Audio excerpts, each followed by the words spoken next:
Hello everyone, welcome to channel learn with ease. आज हम solve करेंगे फाइनेंशियल स्टेटमेंट्स विद एडजस्टमेंट्स का question number 22 chapter 21 DK Goyal की book से class 11 accounts. Online classes, online tuitions के लिए आप मुझे स्क्रीन पर दिए गए नंबर पर व्हाट्सएप कर सकते हो अपना नाम और क्लास। और अगर आप सॉल्यूशन ढूंढ रहे हो DK Goyal new edition book के, तो चैनल की प्लेलिस्ट को क्लिक करो, आपको सभी सॉल्यूशन अपलोडेड मिलेंगे। कम्युनिटी सेक्शन में एमसीक्यूज मिलेंगे क्विज की फॉर्मेट में, और एमसीक्यूज के सॉल्यूशंस है शॉर्ट्स में। तो बहुत कुछ है चैनल पर, विजिट द चैनल। अच्छा लगे तो शेयर और सब्सक्राइब जरूर करना। क्वेश्चन में आपको ट्रायल बैलेंस दिया है, ट्रायल बैलेंस के बेस पर आपको प्रॉफिट एंड लॉस अकाउंट और बैलेंस शीट बनानी है, साथ में कुछ एडजस्टमेंट्स भी करनी है। तो इन सभी चीजों को कैसे करोगे बिना मिस्टेक के, जहां जहां चेंजेस करने आपको इन एडजस्टमेंट्स के लिए, उन अकाउंट्स को मार्क कर लो। जैसे कि पहला है क्लोजिंग स्टॉक, जो कि आपको ट्रेडिंग अकाउंट और बैलेंस शीट में दिखाना है। एक मशीन खरीदी 2 लाख रुपए की, जो कि आपने बुक्स में रिकॉर्ड नहीं की, और उसके इंस्टॉलेशन का खर्चा 10,000 का वेजेस में ऐड किया। तो वेजेस को मार्क कर लो, क्योंकि यहां से वेजेस में से ये खर्चा माइनस करके आपको मशीनरी में ऐड करना है। जब भी कोई नई एसेट खरीदते हो, उससे रिलेटेड खर्चा इंस्टॉलेशन का आप उसी में ही ऐड करोगे।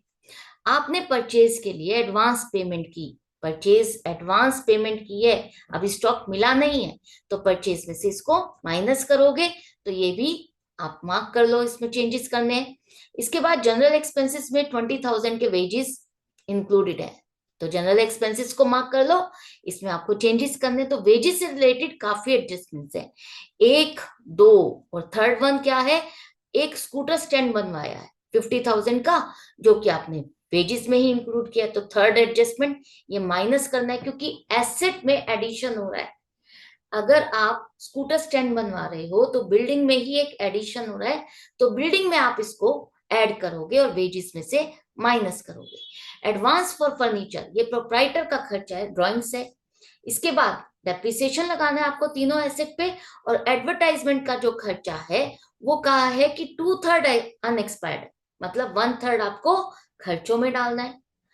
लास्ट आपको कहा है कि जो एक बीआर है, बिल्स रिसीवेबल 20,000 का, वो आपने बैंक से डिस्काउंट करा लिया, बैंक से आपने इसको रियलाइज करा लिया, जो कि अभी मैच्योर नहीं हुआ, मतलब अभी इसकी मैच्योरिटी डेट नहीं आई। तो अभी हम इसको ये नहीं कहेंगे कि ये डिसओनर हो गया, आप इसे वापस से डेटर्स में इंक्लूड कर लो, ऐसा कुछ नहीं। मैच्योरिटी डेट से पहले आपको यहाँ पर कोई भी इसका इफेक्ट नहीं लेना, तो इस ट्रांजेक्शन का कोई भी इम्पैक्ट आपकी बुक्स में नहीं आएगा। मेच्योरिटी डेट से पहले आप कोई भी बुक्स में इसका इम्पैक्ट नहीं डालोगे। तो कैसे करना है, फॉर्मेट तैयार रखो, और साथ के साथ एक एक अकाउंट को साथ के साथ रिकॉर्ड करते जाओ, पोस्ट करते जाओ, ताकि एक भी अकाउंट मिस ना हो। तो फर्स्ट है आपका ओपनिंग स्टॉक, ट्रेडिंग अकाउंट में आएगा। परचेजेस रेड मार्क्ड है, इसका मतलब आपको एडजस्टमेंट करनी है। इनर कॉलम में लिखो क्या एडजस्टमेंट है, आपने परचेज किया स्टॉक, एडवांस पेमेंट की है, तो क्या करोगे, लेस करोगे, लेस एडवांस फॉर परचेजेस 10,000, और इनर कॉलम में 5,20,000। एसेट्स में आपका आ जाएगा advance for purchase 10,000। Balance sheet में साथ के साथ आप लिखोगे, तो कोई भी चीज मिस नहीं करोगे। नेक्स्ट है आपका general expenses, general expenses profit and loss account में आएगा। नीचे लिखो to general expenses, red marked है।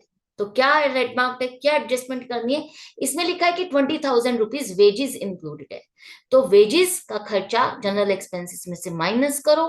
25,000 हो गए जनरल एक्सपेंसेस, और वेजेस को यहाँ कहाँ लिखेंगे हम, ट्रेडिंग अकाउंट में। तो स्टेशनरी पहले, जो आपका जनरल एक्सपेंसेस के बाद स्टेशनरी है, 6,000 आपका आ जाएगा प्रॉफिट एंड लॉस में। वेजेस आ जाएंगे 2,15,000, जिसमें आप ऐड करोगे जनरल एक्सपेंसेस से निकाल के खर्चा 20,000। वेजेस से रिलेटेड जितनी भी 3-4 एडजस्टमेंट है एक ही बार में कर दो। तो फर्स्ट है आपका 10,000 का इंस्टॉलेशन का खर्चा, मशीनरी में ऐड होगा, तो यहां से माइनस करो 10,000 और मशीनरी में ऐड करना है। इसके बाद आपका यहाँ पर देखो 50,000 का जो स्कूटर स्टैंड बनवाया है, ये भी यहाँ वेजेस में से लेस होगा और बिल्डिंग में ऐड होगा। तो ये जो 3 एडजस्टमेंट्स थी आपने की, और वेजेस का एक्चुअल खर्चा आ गया 1,75,000। अब यहां पर जो आपने प्लस माइनस किया एसेट से रिलेटेड, वो आपको साथ के साथ कर लेना चाहिए ताकि मिस ना हो। तो यहां देखो फर्नीचर आपका है 1 लाख रुपीस, ठीक है, 1 lakh rupees. Plant and machinery 6 lakh, जिसमें हमने वेजेस को ऐड कर दिया, मशीनरी का इंस्टॉलेशन का खर्चा 10,000। इसके बाद आपकी बिल्डिंग में 50,000 का वेजेस को भी आपने प्लस कर दिया। ये प्लस होने के बाद अभी इसमें 2 लाख की ये मशीनरी रह गई है, जिसकी जो अनरिकॉर्डेड है, आपको रिकॉर्ड करनी है। नेक्स्ट है आपका एडवांस फॉर फर्नीचर। ये क्या था? ड्राइंग से, तो ड्राइंग से इसको साथ के साथ लाइबिलिटीज में लिख लो, लेस एडवांस फॉर फर्नीचर 40,000। आपने यहां पर ये सब कुछ लिख लिया। इसके बाद क्या आएगा? इसके बाद आएगा आपका वेजेस हो गया। ट्रेड चार्जेस अब आपको लिखने हैं, trade charges 25,000 profit and loss में आएगा। रेंट का खर्चा 44,000 प्रॉफिट एंड लॉस में। चैरिटी, टू चैरिटी आप लिखो 5,000। एडवर्टाइजमेंट एक्सपेंस 30,000 है। इसमें क्या एडजस्टमेंट करनी है? इसमें क्या है कि 1/3 खर्चा बुक करना है और बाकी 2/3 बैलेंस शीट में आपको शो करना है। एडवर्टाइजमेंट का खर्चा क्या होता है? लमसम खर्चा, जिसका बेनिफिट 1 साल में नहीं कई सालों तक मिलता है। तो कंपनी कह रही है या फर्म या ऑर्गेनाइजेशन कह रही है कि हम इस पूरे खर्चे में से 1/3 खर्चा प्रॉफिट एंड लॉस में डालेंगे और बाकी का खर्चा एज अ प्रीपेड एक्सपेंस आप बैलेंस शीट में शो करोगे। यहां पर देखो एडवर्टाइजमेंट एक्सपेंस 20,000, करेक्ट। नेक्स्ट है आपका यहाँ पर carriage on sales. Carriage on sales आपका प्रॉफिट एंड लॉस में आएगा। To carriage on sales 12,000। इसके बाद bills receivable, bills receivable asset है, एसेट है तो आप बैलेंस शीट में शो करोगे 30,000। बिल्स रिसीवेबल के बाद सन्ड्री डेटर्स, वो भी आपके एसेट्स में आएगा। कैश डिस्काउंट, कैश डिस्काउंट खर्चा है, खर्चा है तो कहां दिखाओगे? प्रॉफिट एंड लॉस में, नीचे 16,000। और कैश इन हैंड आपका एसेट है तो आपका आ जाएगा बैलेंस शीट में एसेट्स में 22,000। एसेट साइड का आपने डेबिट साइड का कवर कर लिया इस पेज में। इसके बाद क्या रह गया? क्रेडिट साइड का रह गया। कैपिटल, कैपिटल आ जाएगी 20 लाख रुपीस। सेल्स आपकी इनकम है जिसे आप ट्रेडिंग अकाउंट में सबसे ऊपर लिखोगे। क्रेडिट साइड पे बाय सेल्स 12,50,000। क्रेडिटर्स आपकी लाइबिलिटी है 1,36,000, बैलेंस शीट में लाइबिलिटीज में शो करोगे।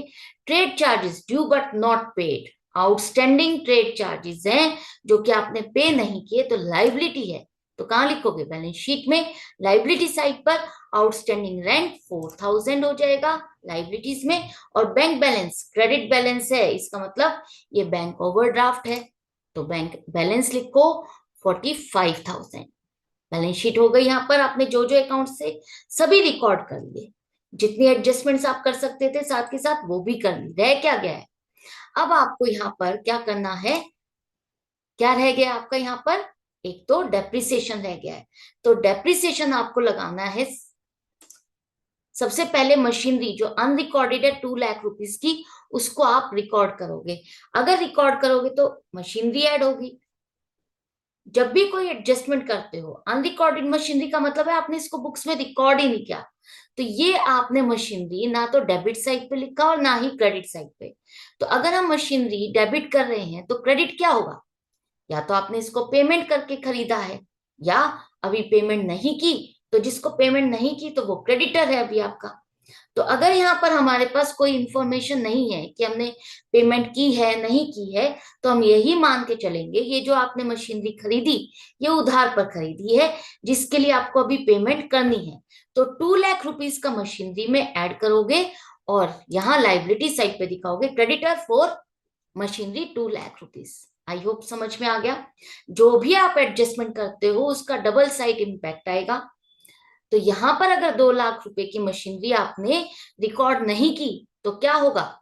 डेबिट करोगे मशीनरी अकाउंट टू क्रेडिटर, जिससे आपने मशीनरी खरीदी उस वेंडर के नाम का अकाउंट आप क्रेडिट करोगे कि इसको हमें अभी पेमेंट करनी है।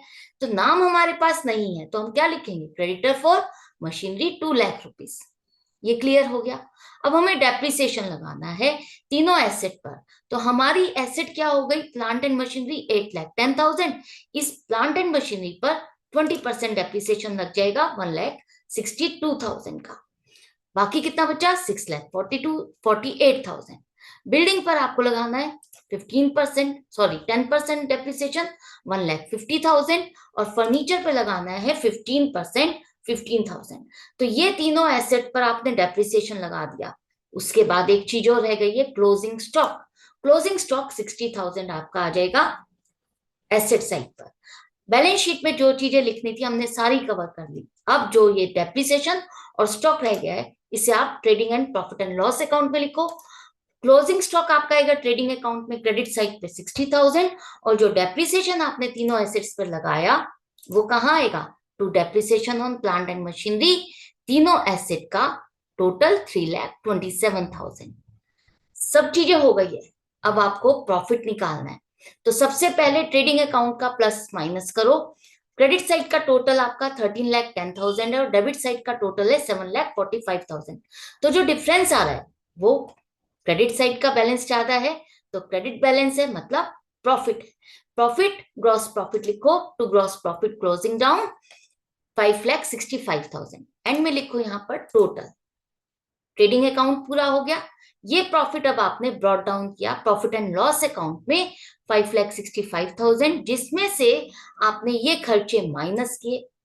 5,65,000 में से डेबिट साइड का टोटल 4,70,000 माइनस करने के बाद हमारे पास नेट प्रॉफिट आ गया 95,000। टू नेट प्रॉफिट 95,000 एंड में लिखो टोटल। तो trading and profit and loss account आपका कंप्लीट हो गया with all adjustments without any mistake. अब इस प्रॉफिट को हम बैलेंस शीट में कैपिटल में ऐड करेंगे। ऐड करने पर कैपिटल क्या हो जाएगी, देखो ड्राइंग से इसको लेस करना है, गलती से ऐड मत कर देना, और ऐड करना है प्रॉफिट तो 20,55,000। लाइबिलिटी साइड का टोटल करोगे तो 24,45,000 आएगा। क्या एसेट साइड का भी यही टोटल है, बिल्कुल यही टोटल है, क्योंकि हमने एक एक चीज को बिना मिस किए किया है, तो मिस्टेक तो होने का मतलब ही नहीं होता। तो आई होप आपको अच्छे से समझ में आ गया कि क्वेश्चन को कैसे अटेम्प्ट करना है, एक एक एडजस्टमेंट्स कैसे एक एक करके पिक करनी है बिना मिस्टेक करे, बिना मिस किए। तो आई होप आपको अच्छा लगा होगा, समझ में आ गया होगा क्वेश्चन इजीली। कहीं पर भी कोई डाउट या कंफ्यूजन है तो आप कमेंट सेक्शन में लिख करके पूछ सकते हो। अदरवाइज कनेक्टेड रहो और सीखते रहो। मिलते हैं नेक्स्ट वीडियो में नेक्स्ट क्वेश्चन के साथ। Good bye and take care.